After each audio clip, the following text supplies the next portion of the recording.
On this episode of Mad Ginger Customs, we're going to do all the brake lines that we need, proportioning valve to all the new brakes in Jess's truck. We're also going to do some wiring, and we're going to try to get that Chevy radiator put in the Ford shell, which makes most of you guys throw up. Let's go. Ladies and gentlemen, we are back working on Jess's 64 F100, hoping maybe it runs this weekend. I don't know. Even if I have to kind of hot wire little things, we're probably not going to finish all the wiring, but we have a lot of things to get done. Fuel lines, brake lines, transmission lines, a ton of, got to put sensors in. I got to make the radiator fit. We got a lot of work to do, so let's go. All right, off camera, let me just sort of show you something real quick because this was kind of a sticking point with this build. The rear control arm mounts, those welding things, these things are garbage. This is what these things are right there. Those would never be rigid enough. They would always twist. You would have to reinforce them. So what I bought was the Range Industries rear mounts. Guys, that is awesome. You basically just lift it up, you tighten it down, you lift it up in the pocket. It matches the angle of the frame. It sets your caster correctly. And then all you do is mark it, drill it, put 2 shims in it, and you're dialed. And those things are brick house. I feel way better about that than these things. You know, like I always say, it's different if I'm in it than if Jess is in it. I can't have her getting hurt. You know, if I get hurt, who's gonna miss me really? Nobody. So what we're doing today, I bought those Wilwood brake lines. It's a kit. It says it's for like a 03 to 11 Crown Vic. Nah. Maybe the rears? Maybe it's for the rears. It doesn't specify, and that's probably on me. I probably should have checked. So what I had to do was order up real quick a couple Dorman just replacement Crown Vics so I can get basically from here somewhere to the frame. And then we got to run the 2 brake lines, one here and then one from the other proportioning valve over to the other side. And I got to get the fuel line run because it's a little tiny secret. Shh, don't tell anyone. It's between us. The fuel line has been steadily dripping on this thing for a long time, and it's just ever so slight. Boop, you know, got some vice grips on it, so I weld and cut, and it's definitely a fire hazard. We're gonna fix that today as well. Lots of work, lots of little things, but all the stuff needs to get done. Jess is gonna come out and give me a hand. Hopefully she's gonna be involved the whole weekend. That way we can kind of move through it because she's really good at, you know, getting tools for me. She's not really good at much of anything else, but you know, she tries and she's a good egg. About 25 feet of this, like, copper coated. I think it's like they call it nickel coated. It's a little softer than steel. Supposed to be more corrosion resistant. So what I'm going to try to do, I already got a big chunk of it running. I want to run down the frame rail and go this way and meet it to where the tank is. Guys, eventually we're going to pull the bed, fix the bed. We're going to put a tank in the back and get it out of the cab. But for now, the cab tank does not leak, so we're just going to use it. And I'm going to bring it here. I'm going to tie it up above on the plates, tuck it into the frame, and then run it right around here. Because the fuel pump on the Chevy's on the other side. Surprise, surprise, like everything else. So once we get this all the way down there, we can throw a 90 on it, push it through the hole, and then we'll know when we got to start bending up here.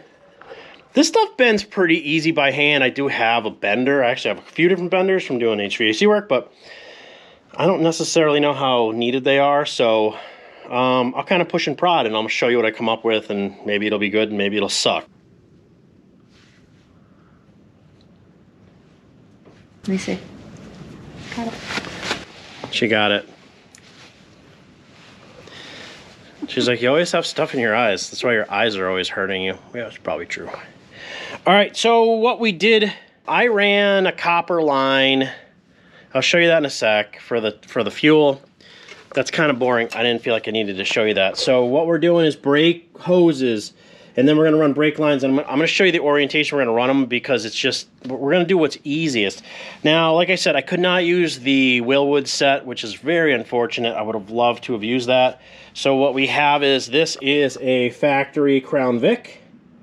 I already did the other side, so I know what I'm going to do here. Jess is going to assist, and she's going to hold. Hold, please. Thank you. So I got to use my old banjo bolt out of the old caliper. That's not a big deal. These go with the line kind of going up. You got your copper washer on each side. That's your sealing surface. I actually like the ones that have cuts in them. They work better, but beggars and choosers and all of that nonsense. Here we are.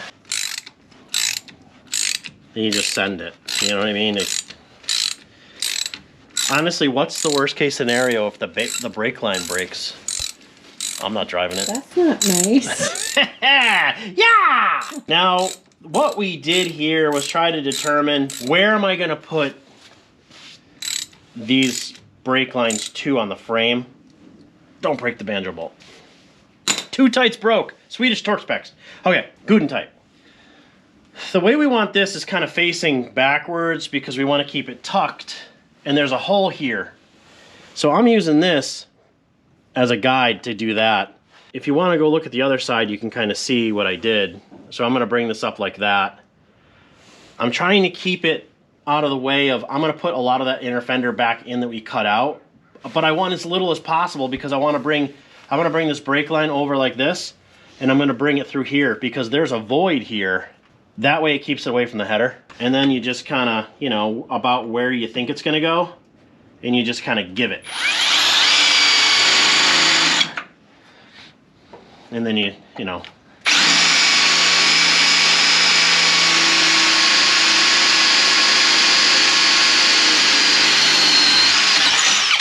And you go right through the header. No, you don't. And then you find whatever shitty metric bolts you have because they have serrated nuts. And who doesn't love serrated nuts? Jess loves serrated nuts. She's all about nuts, aren't you, honey? Ah. Okay, so here, and then you go, you give it the old, you gotta give it the reach around.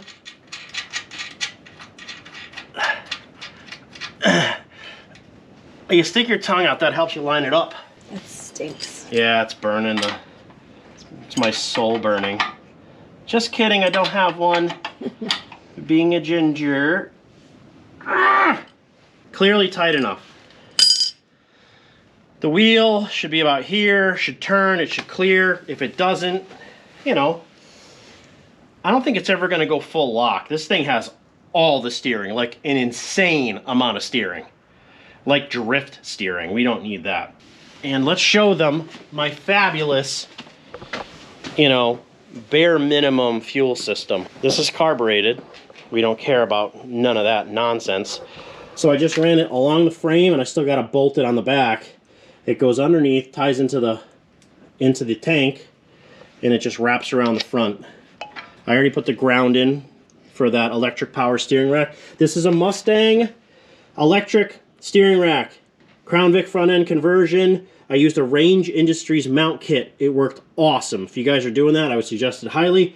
It's not a sponsored thing. They didn't even give me a discount because I didn't ask or nothing. I just bought it because I thought it looked good. So I'm going to try to run everything in this orientation and use the front cross member as much as I can. So I'm going to run the one brake line around, come up into the proportioning valve. In one of the previous episodes, I was like, why has it got two outlets on it? I'll have to get a plug. I'll have to do this. I have to do that. And one guy's like, dumbass, that's where the other brake line goes for the other wheel.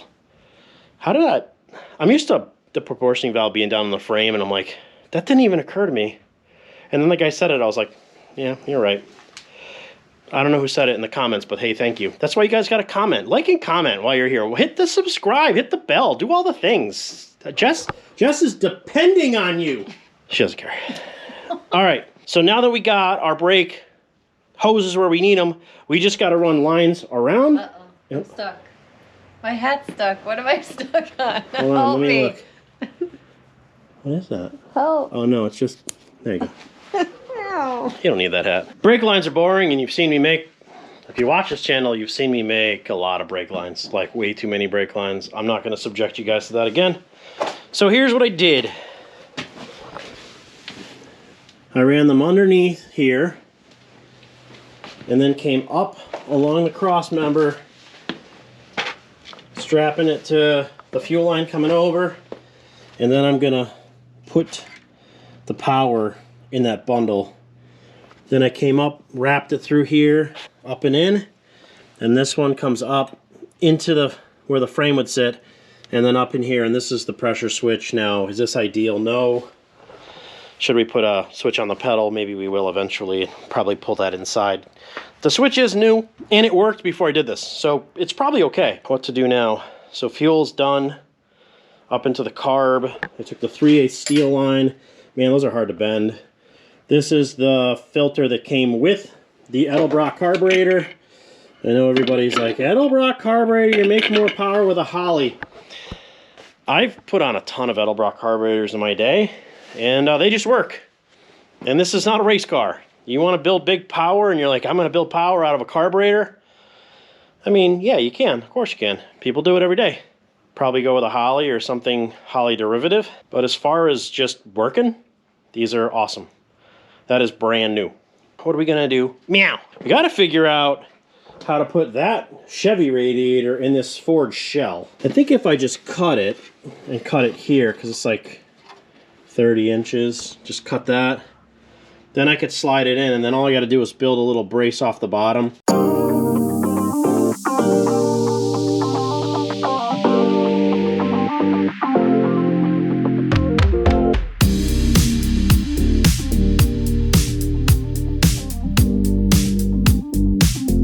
Here we go.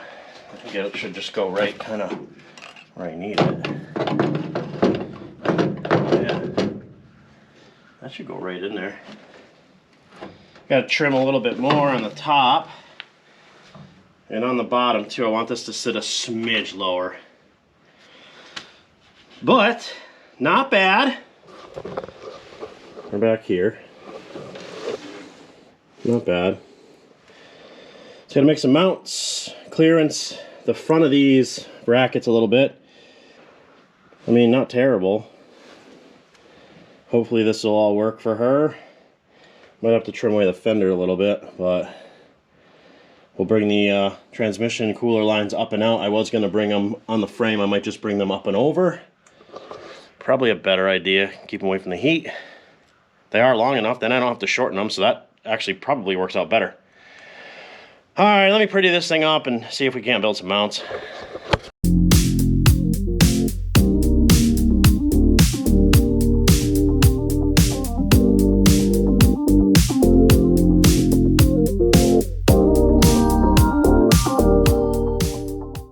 Is this 1000% overkill? Absolutely, but it's what I got. So this is 1/4 inch by 2 angle. It's extremely heavy. But what's the worst case scenario? We stiffen up the front a little bit because we did take some structure out of it.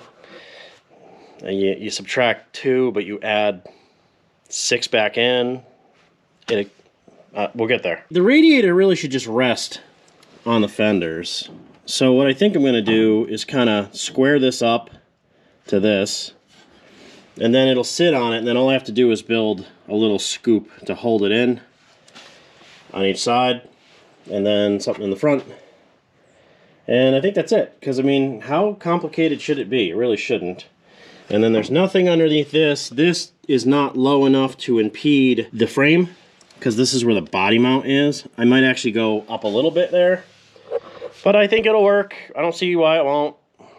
And if it doesn't work, I certainly wish it would have. Probably not running this weekend. So if you were excited to see this thing come out of the garage under its own power, I'm not really sure that's going to happen. There's still a lot left.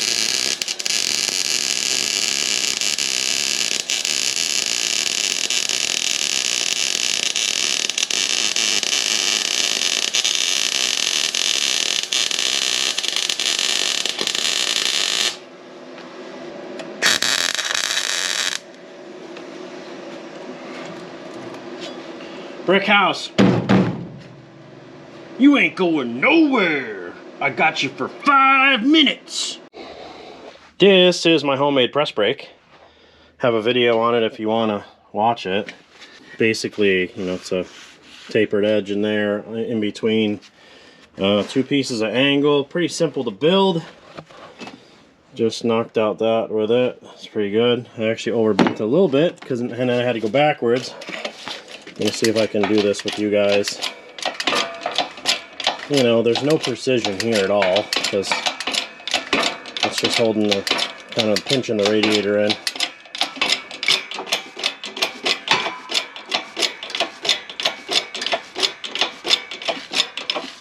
That's probably more than enough. Just blasted those in real quick. This thing just sits in here. We just need one at the top. then we're gonna have to put some type of foam, or I was thinking this Velcro. That might work. I don't have any foam left. I need foam tape. Maybe we'll have to get some before we finish this video. So all we really need to do is build something for the top now. And we're in. Actually, this isn't down all the way. There we go. Oh, she's tight in there too. Boys, that's nice. It's Jess's favorite time of any build. I can't get under. Jess's favorite thing to do is bleed brakes. I'm a professional. Professional. All right, we're just gonna pump this thing till she gets, you know, some air bubbles out of it, and then we are going to start at the back of the truck. We'll bleed the rear, and then we'll come through and bleed the front. Now everything in the front is new, so we'll crack the bleeders. What we did do is just threw 2 lugs to hold the rotors straight. That way we can clamp down straight on them. And then once we get that working and hopefully nothing leaks, everything is new, so we might have some leaky fittings. Hopefully not. Then we're gonna do like a little DIY alignment, and then we'll be that much closer to just being able to drive this. All right, give her a pumpy pump. 3 times? Oh yeah, the Humpty Hump. Hold it, and I'll tell you when. Okay. Should put a hose on this. Okay. This is all fluid. There can't be much air in this. Just says that there's a little pedal, but it's not firm, right? Yeah, well, that's okay. So now we're gonna go to these. I think I wanna put a hose on this so I don't ruin these nice calipers. So I just got a hose on this and I just cracked it. Hopefully, maybe gonna get a gravity bleed out of it. I'm not sure, but go again. Okay, go.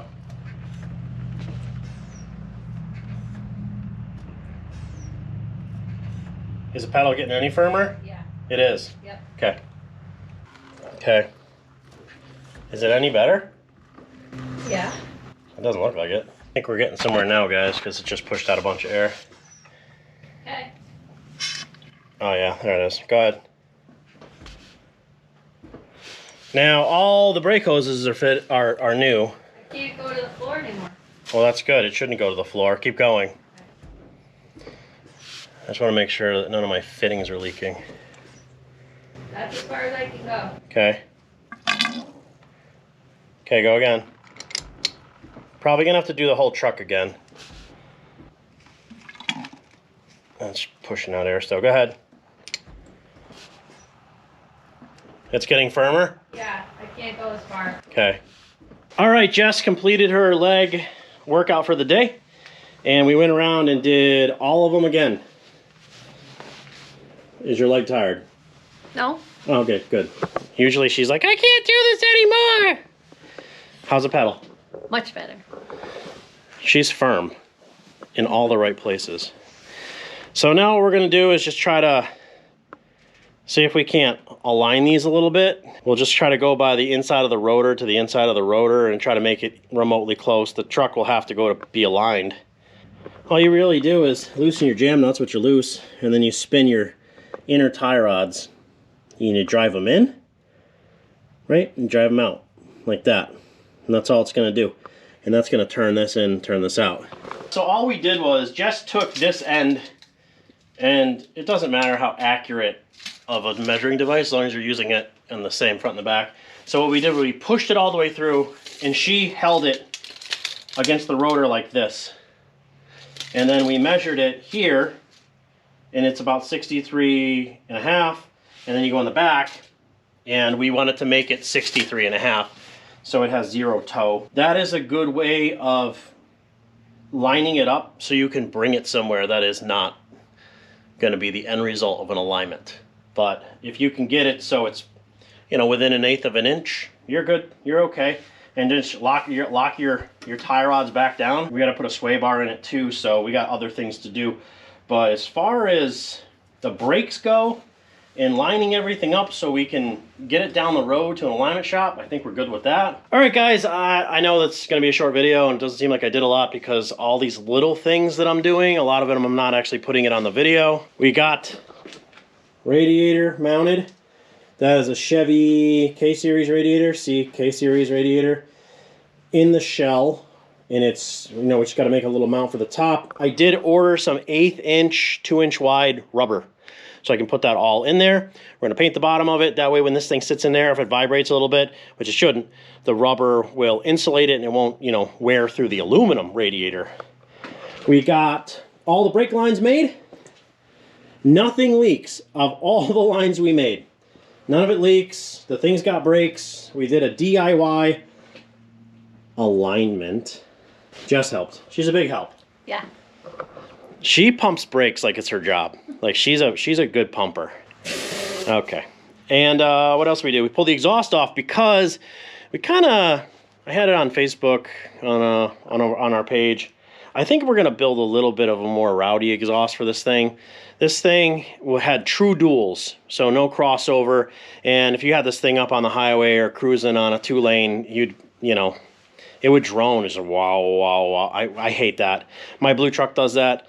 So we're gonna hand make an X pipe for it, and we're gonna make exhaust for it. We're gonna keep the tail pipes because Jess really likes the location. Yeah. Jess likes the location. She chose them last time when we did the exhaust. We just kind of did it quick and dirty. So we're gonna try to do something really nicer. You know, I'll TIG it, and you know, you guys don't watch me TIG weld much. I still got a ton of wiring left to do and plumbing.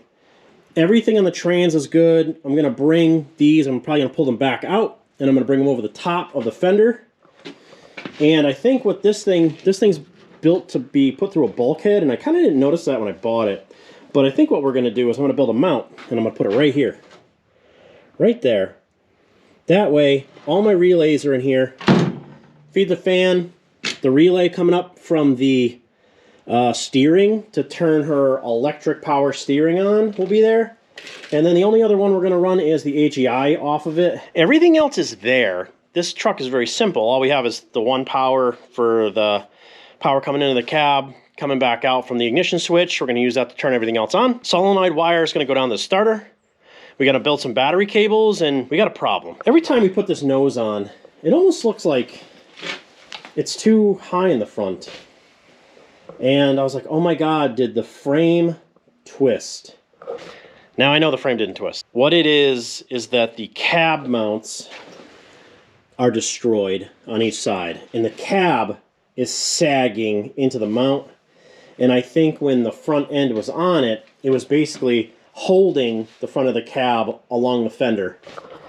That's problematic. We're probably gonna have to fix that. Maybe not right now, but we're gonna have to fix it. And we got just a new steering wheel, so we're gonna put that in. Do all the normal stuff, like, comment. We love to hear from you guys. We try to respond to all the comments. Jess loves comments that are about her. She loves responding to them, don't you? Yes? Okay. Okay. Amazon links like normal of all the stuff we use. You know, sometimes you don't get a lot done, but it's been 2 full days and you're like, I've been working on it. I promise you. It's just on camera, it doesn't really show well. Anyway, you watch me do it. If I can do it, you can do it. Thanks for watching.